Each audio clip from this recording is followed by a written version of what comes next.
Olá, seja bem-vindo a mais uma edição, a última deste ano, do Manchete Podcast. E para fechar o ano de 2023, vésperas de ano eleitoral, eu recebo aqui para o bate-papo o Robson Maciel Júnior, advogado, procurador hoje da Assembleia Legislativa do Estado do Rio de Janeiro, a quem desde já eu agradeço pela participação. Obrigado, Robson. Eu que agradeço o convite, um prazer imenso estar aqui, mais uma vez conversando com você, né, Arnaldo? Então vamos começar falando sobre uma questão que eu até perguntei aqui. Tiago Rangel foi vereador de Campos, logo venceu deputado estadual. Agora você já foi procurador da Câmara de Campos, está agora no Legislativo do Estado. É parecido? É diferente? O que muda entre um legislativo local e agora um numa amplitude muito maior do estadual, Robson? Olha, eu acredito que a experiência acumulada no âmbito municipal é muito válida para galgar novos voos, né? Obviamente que o Legislativo Estadual tem uma, uma competência muito maior para regular matérias. O Estado do Rio de Janeiro é muito grande, muito populoso, então é muito diferente da Câmara Municipal. Agora, a experiência em si de ter passado, no meu caso, aqui pela Câmara de Campos, me traz muita tranquilidade para lidar com os problemas do Estado do Rio de Janeiro como um todo. Acima de tudo, porque Campos, e é muito bom que se diga isso, não é uma cidade pequena, como muita gente imagina. Campos é uma cidade grande, não apenas territorialmente, mas também populacionalmente. E isso, obviamente, traz muitos problemas que a Câmara enfrenta, que exige uma experiência e uma criatividade jurídica muito grande.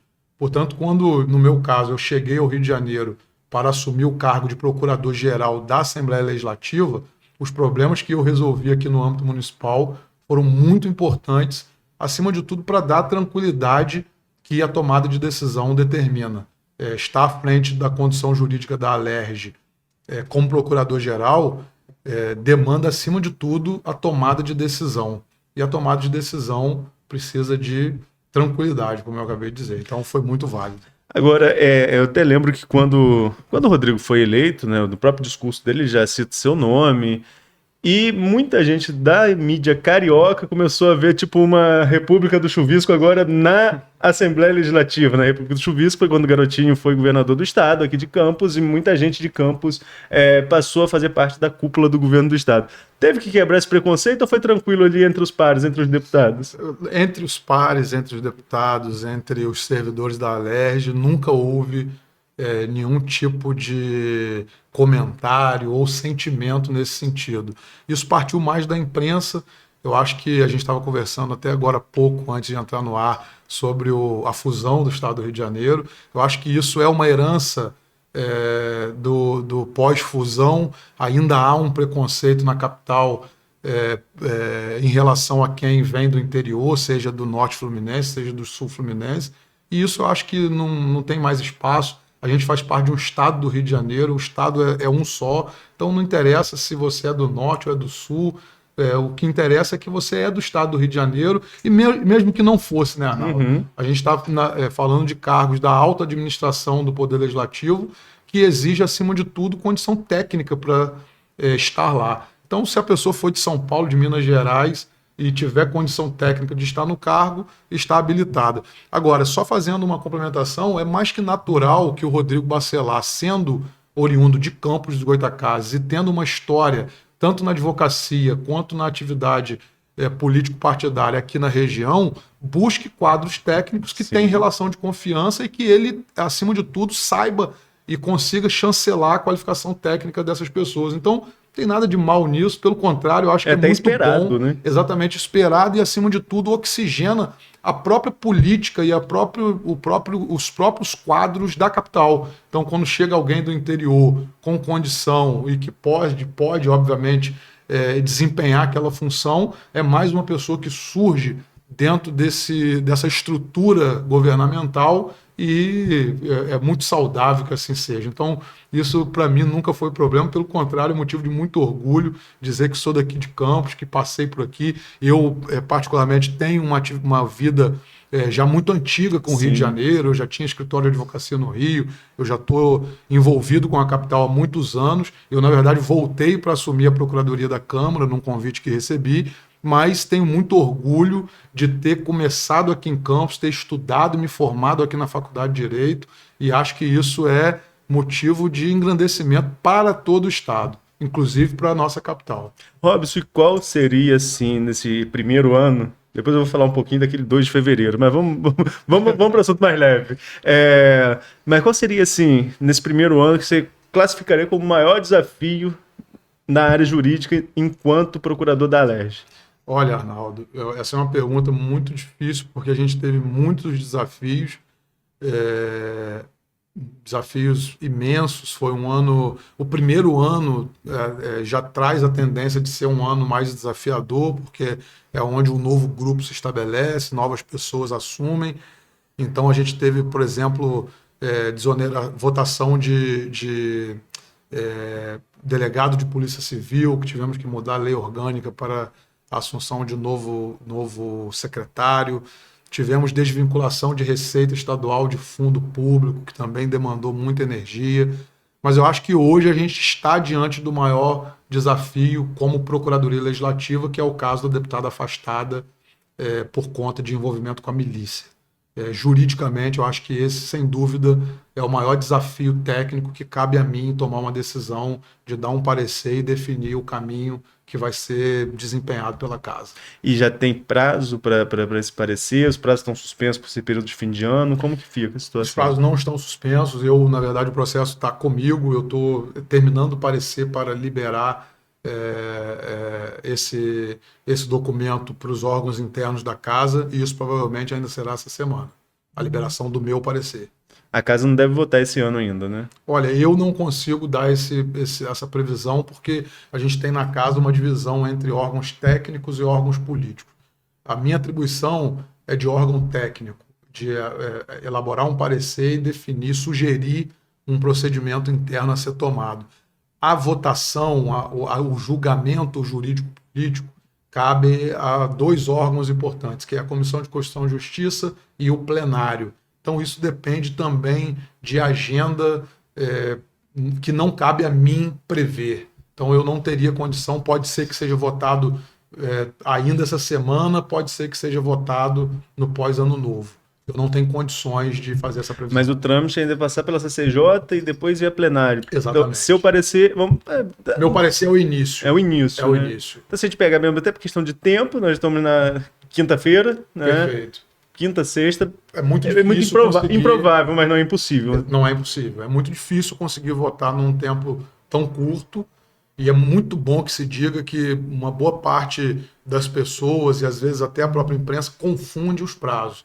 Muitas vezes a imprensa coloca, e eu tenho certeza que é por conta da especificidade da matéria, é uma matéria muito específica. Até alguns advogados confundem, achando que a Casa Legislativa tem 24 horas para votar aquela decisão. Isso não há esse prazo. O prazo de 24 horas estabelecido pela Constituição é para que o Tribunal de Justiça, ou seja, o Poder Judiciário, informe a Casa Legislativa. Então, trazendo exemplos práticos. Quando o Poder Judiciário afasta algum parlamentar ou decreta uma prisão, ele, após tomar essa decisão, tem 24 horas para comunicar à Casa. E aí a Casa, recebendo essa comunicação, terá que, obviamente, observar o seu procedimento interno para fazer o julgamento daquela decisão judicial, no sentido de aprovar ou rejeitar aquela decisão judicial. Então é muito bom que se diga que esse prazo que está sendo delineado pela Assembleia Legislativa é muito importante, acima de tudo, para que os deputados consigam analisar o processo. Uhum. Ninguém consegue analisar um processo de 3.000 páginas em 24 horas. É um trabalho que exige tempo, energia e conhecimento dos fatos para que seja tomada uma decisão correta. Agora, tanto neste caso da Lucínia, agora que estamos falando, mas em qualquer outro caso de afastamento de deputado, a decisão final, a decisão que vale é a do plenário? Seria Exatamente, a decisão do plenário. Também é muito importante que se diga isso, né? Isso tudo existe em nome de um instituto jurídico chamado imunidade parlamentar. A imunidade parlamentar, ela serve, acima de tudo, para preservar a autonomia entre os poderes. Então, os membros do Poder Legislativo possuem imunidade, que significa, em última análise, serem julgados pelos seus pares. Então, quando o Poder Judiciário toma uma decisão de prender em flagrante um deputado ou afastar cautelarmente, como aconteceu com o caso da Lucinha, o poder legislativo tem que ser comunicado daquela decisão, receber os autos do processo para verificar o que tem ali, quais foram as provas que embasaram aquela decisão, e os pares daqueles deputados, ou seja, os outros deputados, é que vão julgar, ter o julgamento final, no sentido de reafirmar aquela decisão judicial ou rejeitar aquela decisão judicial. E eu sempre faço um paralelo, inclusive em sala de aula, dizendo que a imunidade parlamentar não é uma invenção brasileira. A imunidade parlamentar está presente em várias constituições ao redor do mundo, acima de tudo nos países ocidentais, que é de onde a gente busca fundamento e influência para o nosso sistema jurídico. Então, nos Estados Unidos existe, na Europa Ocidental toda existe, em Israel existe. A imunidade parlamentar está presente na maior parte dos parlamentos, das constituições ao redor do mundo, porque isso, obviamente, está intimamente ligado à ideia de separação de poderes. Então, os membros do Poder Judiciário são julgados pelos próprios membros do Poder Judiciário, os membros do Poder Legislativo pelos membros do Poder Legislativo, e o Executivo é que tem aquela previsão de julgamento híbrido. A gente teve recentemente um exemplo muito grande no Rio de Janeiro, que foi o impeachment do ex-governador Wilson Witzel, e para quem se lembra, vai saber que foi um julgamento que começa na Assembleia Legislativa, tem que ter uma autorização, um julgamento jurídico-político da Assembleia Legislativa, e depois é formado um tribunal misto entre deputados e juízes, no caso desembargadores, que fazem a segunda etapa do julgamento desse processo de impeachment. Então, esse instituto jurídico de prerrogativa para parlamentares, ou para juízes, ou para governadores, prefeitos e presidente da República, é muito comum no constitucionalismo ocidental. Robson, vamos falar um pouquinho de sua visão de analista, né? Nós sempre conversamos muito sobre essa questão de política, como vai acontecendo, mas no dia 2 de fevereiro, né, eu estava acompanhando a votação lá no Palácio Tiradentes. Aliás, é uma coisa também que é híbrida, né? Agora nós temos 2 prédios e votações são lá no Palácio Tiradentes. Enfim, e ali no entorno do Tiradentes parecia realmente que a gente estava andando em Campos. Muita gente de Campos, era oi a todo momento. E uma tensão que se cortava no ar depois que o Jair Bittencourt colocou a sua candidatura. Depois teve uma fonte que tentou me convencer que aquilo ali foi uma jogada ensaiada, que Jair não ia colocar candidatura, não, era só para despistar, para tirar o foco da imprensa de Rodrigo Bacelar. Você que estava lá junto com o Rodrigo, tinha tensão no ar mesmo, como eu percebi, ou tinha jogada ensaiada? Não, tinha uma tensão no ar, a disputa foi muito acirrada. O deputado Jair apresentou a sua pré-candidatura, né, que na reta final não se confirmou, uma vez que ele retirou e compôs um acordo, acima de tudo porque são 2 deputados do mesmo partido, mas a tensão era muito grande, porque o Rodrigo Bacelar vinha construindo uma candidatura já ao longo de alguns meses, logo após as eleições gerais, ele vinha conduzindo uma candidatura à presidência da LERJ, mas quando Jair Bittencourt se lança candidato, obviamente que existia uma tensão muito grande, acima de tudo pela importância do deputado Jair Bittencourt. Jair Bittencourt é um deputado já de muitos mandatos, muito respeitado dentro da Assembleia Legislativa, com uma capilaridade muito grande. Então, eu particularmente, naquele momento, via, mais uma vez, trazendo para o interior uma força muito grande da nossa região. Porque se a gente parar para pensar, sim, a gente tinha um político de Campos dos Goytacazes, Rodrigo Bacelar, como o protagonista da campanha para a presidência da LERJ, mas depois surge um deputado de Itaperuna, nossa vizinha, trazendo ali uma possibilidade grande de enfrentamento direto com o Rodrigo Bacelar. Então, se aquilo se confirmasse, a gente teria a presidência da LERJ oriunda de deputados ou de Campos ou de Itaperuna, que ficaria aqui na região. Então, isso demonstra a força do norte, do noroeste fluminense, mas o importante é que depois aquilo foi muito bem negociado, e hoje os 2 deputados se dão muito bem e não tem nenhuma mágoa, nenhuma mácula do processo eleitoral, que é natural, todo mundo tem direito de se colocar, e E é assim que é a democracia, eu acho que isso engrandece ainda mais a casa. Eu entrevistei o Jair recentemente e ele admitiu que ele rompeu o combinado, que o combinado era realmente que o Rodrigo fosse candidato a presidente. Disse que foi necessário aquele movimento, mas também disse que acredita agora que em uma reeleição do Rodrigo, presidente da Câmara, inclusive por unanimidade. Ele acha que vai ser por aclamação a reeleição. É a sua leitura também? Concorda com o Jair? Olha, hoje eu vejo o Rodrigo realizando um trabalho muito bem validado pelos deputados. É difícil prever a eleição, a gente está mais ou menos um ano Sim. de uma próxima eleição, então em um ano, acima de tudo, no Rio de Janeiro, muita Tudo coisa muda. acontece. Mas eu diria que se fosse fazer aqui um palpite sem Uma análise vínculos, né? desapaixonada. Desapaixonada, eu diria que hoje o Rodrigo seria o candidato favorito caso alguém colocasse uma candidatura. Mas também é muito comum acontecer, pelo menos na última legislatura assim aconteceu, do presidente que já está no cargo ter naturalmente uma força muito grande para a sua reeleição.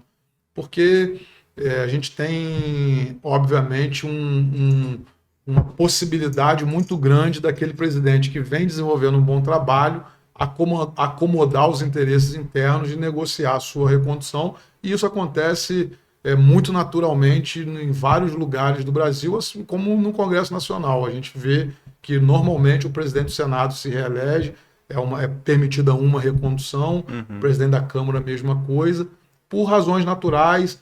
2 anos é um prazo curto, isso traz estabilidade política, os parlamentares já estão acostumados ali com o funcionamento das comissões, com o funcionamento da própria casa. Então, na minha visão, além do bom trabalho que o próprio Rodrigo Bacelar desempenha, é saudável para o próprio funcionamento da legislatura que aquele que esteja na presidência seja reconduzido.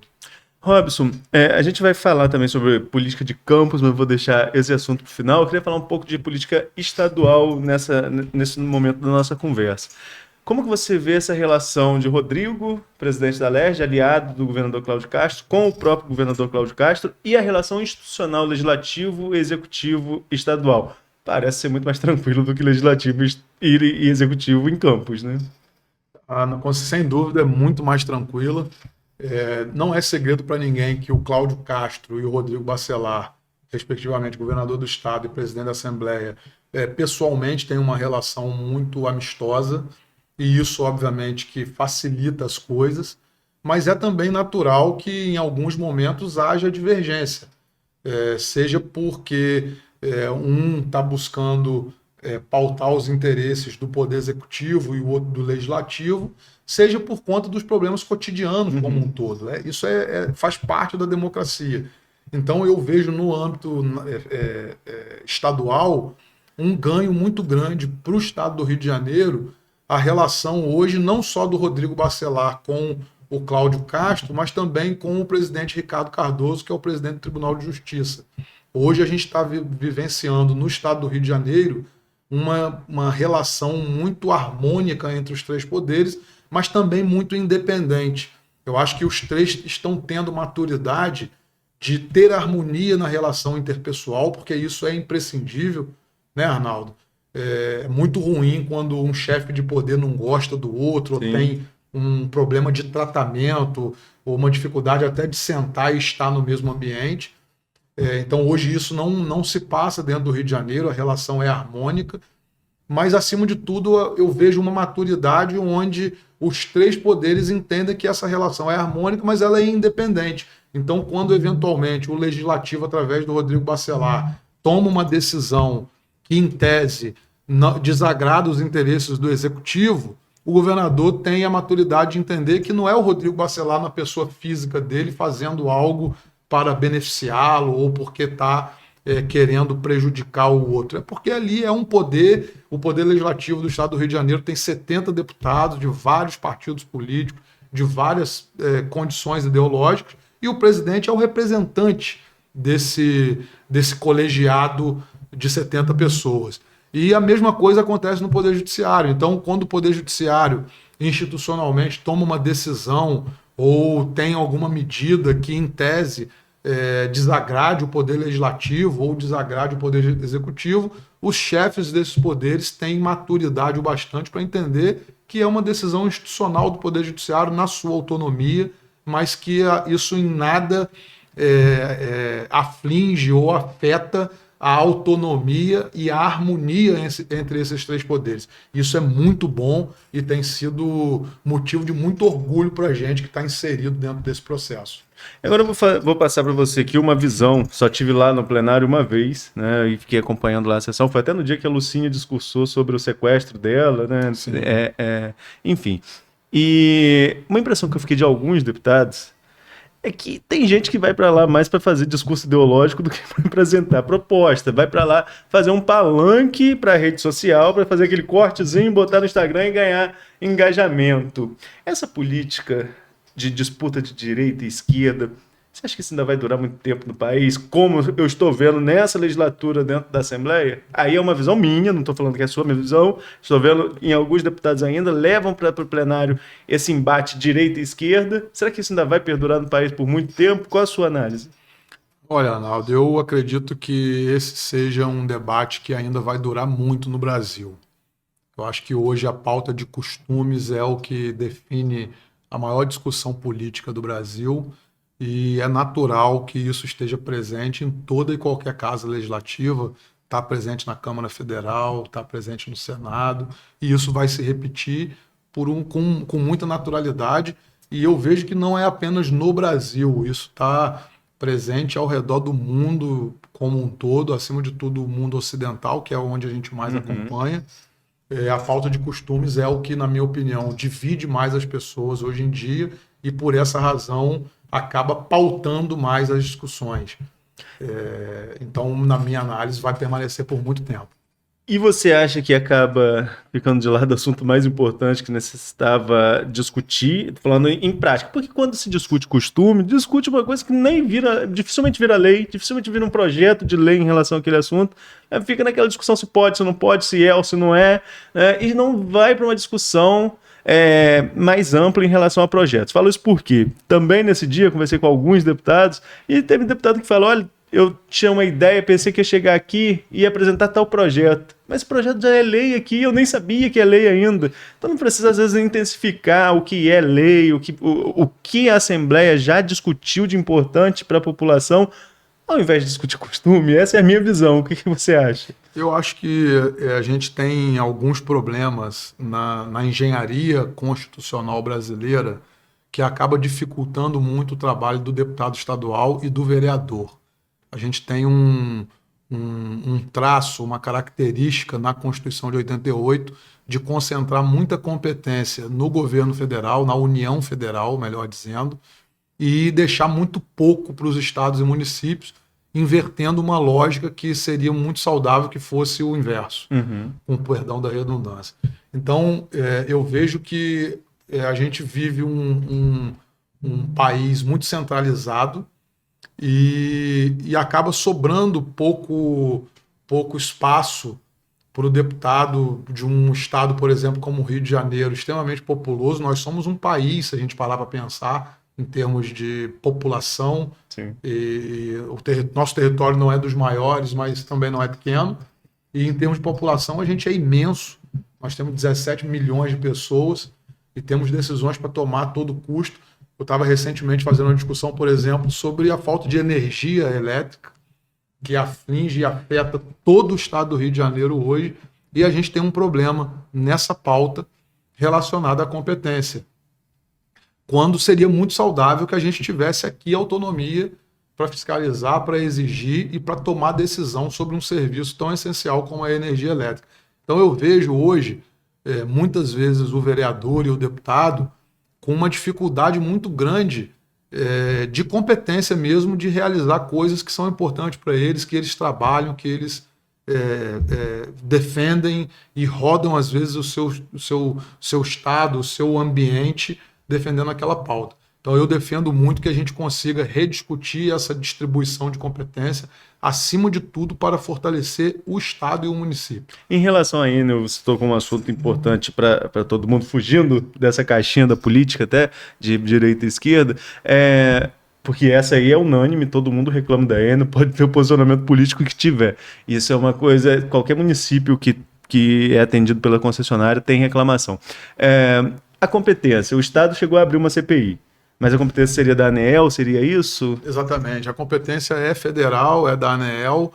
A gente tem uma luta muito grande dentro da Assembleia, vários deputados se dedicam a essa matéria, de legislar baseado na competência que temos de legislar concorrentemente sobre defesa do consumidor, para tentar exigir um pouco mais das concessionárias, acima de tudo da concessionária de energia, mas não só de energia, telefonia também, mas a gente acaba se esbarrando num problema que essas concessionárias judicializam e os nossos tribunais também têm uma jurisprudência ainda um pouco defensiva de entender que isso é competência da União. Então a gente acaba ficando...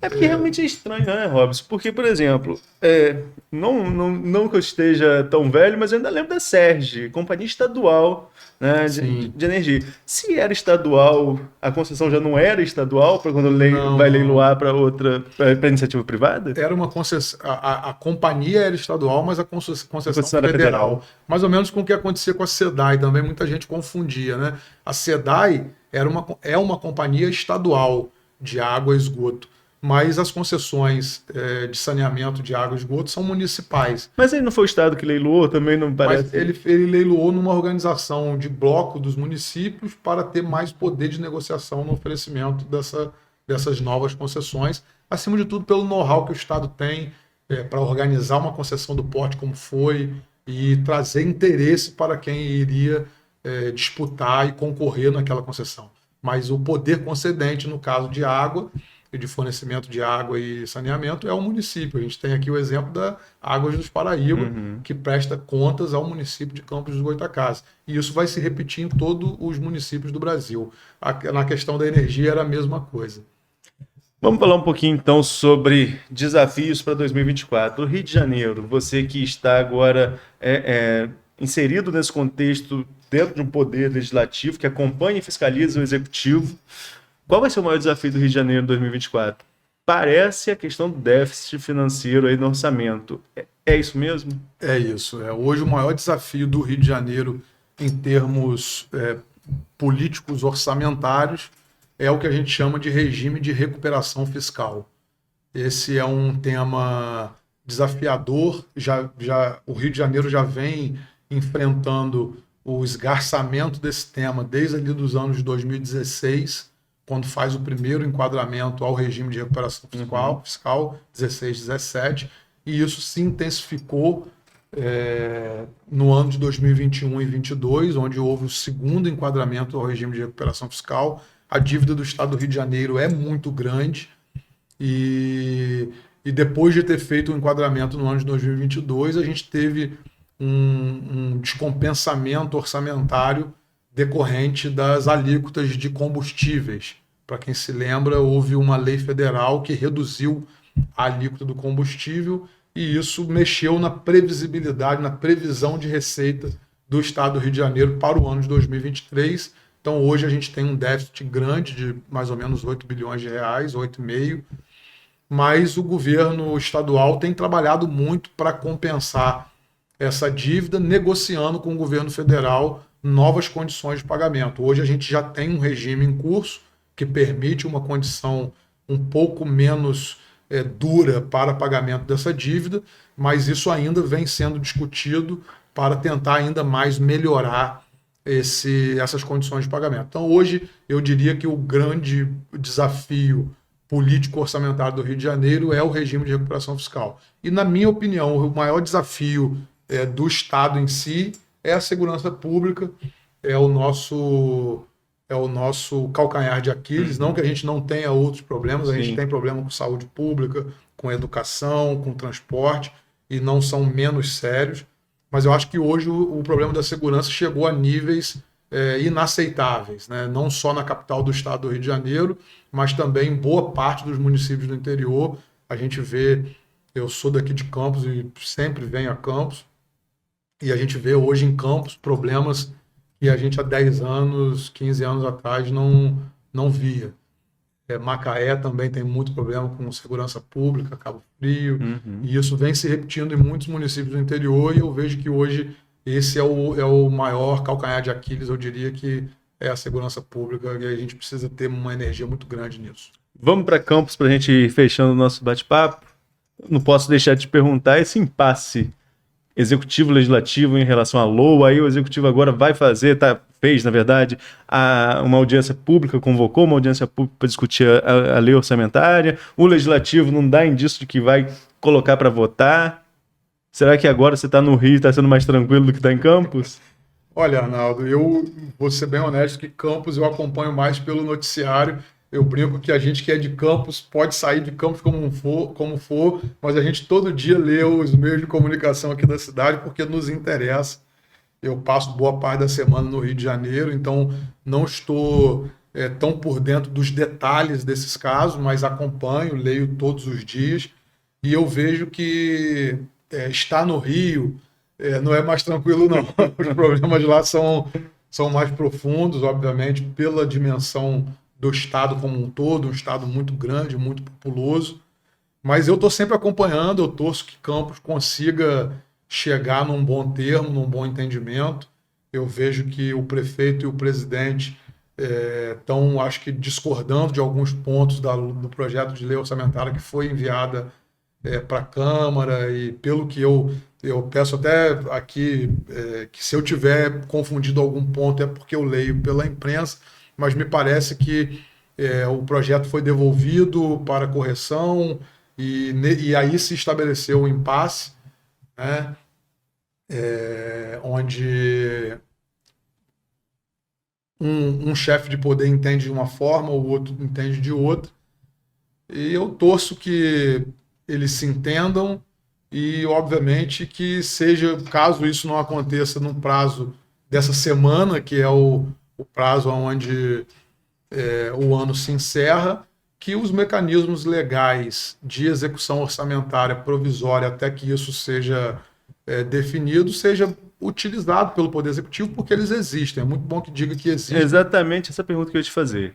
Existe uma mobilização, a gente consegue perceber, por parte de agentes do governo, para chamar entidades, a sociedade civil, para o risco de parar a cidade se não votar a lei orçamentária ainda nessa semana, ou seja, até esse final de semana agora. Certo. Mas não é bem assim, né? A cidade não para como um todo se não votar o orçamento, né? Não é bem assim. Normalmente, salvo engano, eu até olhei isso e eu posso dizer que está previsto.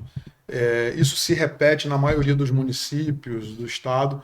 A Lei de Diretrizes Orçamentárias prevê um mecanismo provisório de execução orçamentária caso a lei orçamentária não seja aprovada no prazo ordinário, entre aspas. Então, não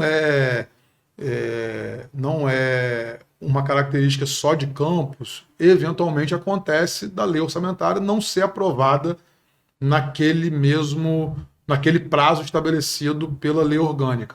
Quando isso não acontece, a proposta de lei orçamentária enviada pelo Poder Executivo, isso vai valer em Campos dos Goytacazes pela LDO, que foi aprovada esse ano. Então, não sendo aprovada nessa semana a lei orçamentária, a proposta que o Executivo mandou para o Legislativo poderá ser executada por duodécimos. Então, não vai parar. O Poder Executivo poderá executar a proposta de lei orçamentária que ele enviou por duodécimos. Isso quer dizer que ele vai ter que executar mensalmente, e até que a LOA seja aprovada pelo Legislativo e ele faça a execução pelo exercício financeiro como um todo. Mas isso não significa que a cidade vai parar. E de alguma forma o Executivo pode acionar judiciário virando o ano? Como que fica a questão jurídica nesse impasse? Porque, assim, o que eu falei, do meu ponto de vista, existe uma pressão do governo para chamar a sociedade. Não é o ideal deixar a lei para ser votada no ano seguinte, mas impasse político acontece, né? E aí o Executivo pode acionar o judiciário nesse caso para tentar equilibrar aí essa briga entre os poderes? Olha, poder acionar, sim, com certeza pode, porque a gente tem um princípio constitucional no ordenamento jurídico brasileiro chamado princípio da inafastabilidade do poder judiciário. Então, todo mundo pode recorrer ao judiciário para postular algum direito. Mas nesse caso, muito embora o Poder Executivo possa postular em juízo, eu vejo que há, nesse caso, uma autonomia muito grande do Poder Legislativo na relação com o Poder Executivo. Então, existe aí no julgamento, na votação de uma LOA, um espaço de conformação técnico-política mesmo. Então, eu acho que é um assunto muito mais voltado para a relação política e institucional entre legislativo e executivo do que passível de decisão jurisdicional, decisão judiciária, a menos que tenha, e eu não saiba, uma questão muito peculiar que declare um erro, ou um abuso, ou um descompensamento entre essa relação entre poderes, que eu acho que não é o caso. Eu acho que o que está presente hoje é um âmbito, uma área de atuação em relação à política, à relação institucional entre executivo e legislativo. Robson, agora para a gente fechar mesmo o bate-papo, vamos falar de política eleitoral, não só desse jogo. Assim, como que você está acompanhando, mesmo que de longe, as pesquisas que apontam o prefeito Vladimir numa boa avaliação popular e até mesmo como favorito à reeleição, inclusive em primeiro turno, segundo as pesquisas? Você concorda com o resultado dessas análises? Só está vendo de longe? Qual a sua leitura? Olha, em relação à pesquisa, eu tenho uma dificuldade grande de opinar, porque eu vejo só de longe. Então, é muito difícil não estar no dia a dia do lugar, conversando com as pessoas, dizer se aquilo reflete ou não a vontade da maioria. Então, a princípio, eu acho que a minha tendência é concordar com as pesquisas em respeito aos institutos de pesquisa que estão divulgando esses dados. Então, eu tenho uma dificuldade grande de opinar sobre essa intenção de votos. E o que eu vejo é que ainda não se colocou de forma muito definida quem vai enfrentar ou quem vai se colocar como candidato de oposição ao atual prefeito Vladimir. Essa seria a minha análise político local hoje. Hoje eu vejo o prefeito Vladimir com uma força muito grande, pelo trabalho que está desempenhando, pelo carisma que tem, pela gestão que está fazendo, e eu não vejo ainda uma definição muito concreta de quem vai enfrentá-lo ali no pleito como um candidato mais expressivo. Essa seria a minha dúvida. Vamos então a esse ponto. A ex-prefeita de São João da Barra, Carla Machado, hoje deputada estadual, está lá na LERJ, é um nome colocado como possível candidata. Pesa sobre Carla dois problemas. A questão do Inbesp. Olha que eu acompanho Carla desde 2012 e já ouço essa história desde lá. Sempre aparece, depois... Enfim, é um processo antigo que não a impediu de participar de nenhum outro pleito, mas que agora tem uma decisão que poderia deixá-la inelegível, segundo a decisão que está em vigor, que pode ser reformada, obviamente. E a outra, que é onde fica uma interrogação muito grande, a tese do prefeito itinerante, por ela ter renunciado no segundo mandato de prefeito em São João da Barra, então ela estaria impedida de disputar uma eleição municipal em 2024. Agora o advogado eleitoral, que muitos anos aí foi fonte de consulta nossa na época da Folha da Manhã. Qual é a sua visão no caso de Carla Machado especificamente? Você acha que ela vai ter condições jurídicas de ser candidata no próximo ano? Olha, antes de falar da condição jurídica da deputada Carla, obviamente eu tenho que dizer que é uma liderança muito importante da região norte fluminense. Carla foi prefeita de São João da Barra, salvo engano, por 3, 4 vezes, e tem o seu nome mais do que testado nas urnas, não só de São João da Barra, mas também de Campos, porque teve uma ampla votação aqui para deputado estadual. Então é fato que é uma candidata, seja em São João da Barra, seja em Campos ou em qualquer outro município aqui da nossa região, que traz consigo uma capilaridade muito grande eleitoral. Sobre a sua situação jurídica, é até uma uma oportunidade de falar sobre isso. Eu dei uma declaração na imprensa escrita recentemente, mas eu acho que falando fica mais claro para esclarecer o meu posicionamento em relação a isso. O que eu disse e reafirmo em relação a Carla, no que se refere ao prefeito itinerante, é que Carla, a deputada Carla Machado, ela hoje está afetada pela decisão do Supremo Tribunal Federal em repercussão geral que definiu o prefeito itinerante. No entanto, os fatos que fundamentam, os fatos que caracterizam a situação da deputada Carla Machado são diferentes dos fatos que fundamentaram a decisão do Supremo no prefeito itinerante. E o que eu quero dizer com isso? Quando o Supremo decide que é proibido o terceiro mandato de prefeito itinerante, nesse julgamento, a moldura fática, que a gente chama tecnicamente no direito, ou seja, o caso em si, dizia respeito ao político que teve 2 mandatos em um município e saiu e tentou um terceiro no outro. O dela tem uma diferença, ela tem um intertício nesse meio. Ou seja, ela sai 2 anos antes, se candidata a um cargo a nível maior, ela sai daquela circunscrição eleitoral municipal, se torna deputada, ou seja, ela sai daquela circunscrição local e vai para uma circunscrição regional, tem um intertício e agora almeja, em tese, eu nunca conversei com ela sobre isso, mas em tese ela almeja voltar para um município próximo. Então o que eu disse lá naquela ocasião, quando me perguntaram alguns meses atrás, baseado nessa diferença fática, poderia a deputada Carla buscar uma consulta ao tribunal. Então, eu não disse que ela pode ou que ela não pode. Eu disse que hoje ela está afetada pela decisão do prefeito itinerante, então, em tese, ela não pode, mas ela teria a possibilidade de perguntar ao tribunal se o caso dela é diferente daquele que ela proibiu. Compreende, Arnaldo? Uhum. Então, essa é a minha posição sobre a deputada Carla Machado. Então, se hoje você me perguntasse, a deputada Carla Machado poderia? Eu diria, não sei, depende muito dela e da estrutura jurídica que está em retorno ao redor dela, no sentido de saber se vai buscar uma consulta, se não vai buscar uma consulta, porque simplesmente ela entrar e pedir um registro de candidatura, a probabilidade dela ter o registro negado é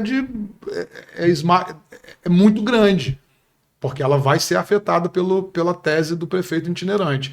Agora, se ela tiver uma estrutura jurídica em torno dela, organizada, de modo a pedir uma consulta num tribunal, solicitar um que a gente chama de distinguish, de distinção, saber se o caso dela se distingue do caso que o tribunal proibiu, abre para ela uma possibilidade de argumentar. Então esse seria o meu ponto de vista em relação a isso pode ser feito. Isso pode ser feito a qualquer momento, Robson? Ou tem que esperar o período eleitoral, o período de registro eleitoral? Pode ser feito a qualquer momento, mediante alguns legitimados. Não é qualquer pessoa que pode ir lá perguntar ao tribunal. Existem alguns legitimados e esses legitimados podem a qualquer tempo apresentar uma petição e perguntar ao Tribunal Superior Eleitoral se aquilo se adequa ou não. Recentemente a gente teve, inclusive, uma consulta muito parecida, baseada no caso de inelegibilidade consanguínea. Então, o Tribunal Superior Eleitoral respondeu uma consulta tratando da distinção, falando, olha, a gente realmente proíbe a sucessão de cargos por consanguinidade, baseado no artigo 14 da Constituição, mas esse caso que está sendo trazido é diferente, portanto, pode. Então, não é usual isso acontecer, é possível. Agora, fazer uma previsão se vai... qual resposta que vai ter é muito difícil e, na verdade, nem sabemos se terá a consulta. A gente está trabalhando aqui no plano das hipóteses, mas a gente vive esse ambiente e eu reafirmo aqui, esse é a minha especialidade, né, jurídica, E é muito bom que isso aconteça, sabe, Arnaldo? Que o que a gente está discutindo aqui é bom que aconteça no sentido de que a ideia de democracia é justamente essa, que as regras sejam criadas e sejam rediscutidas e adequadas à realidade de cada momento de vida que a gente passa. Então, é muito saudável que os tribunais, as casas legislativas e os chefes de poderes executivos analise os casos décadas depois e adequem aquilo para a situação que está colocada ali naquele momento.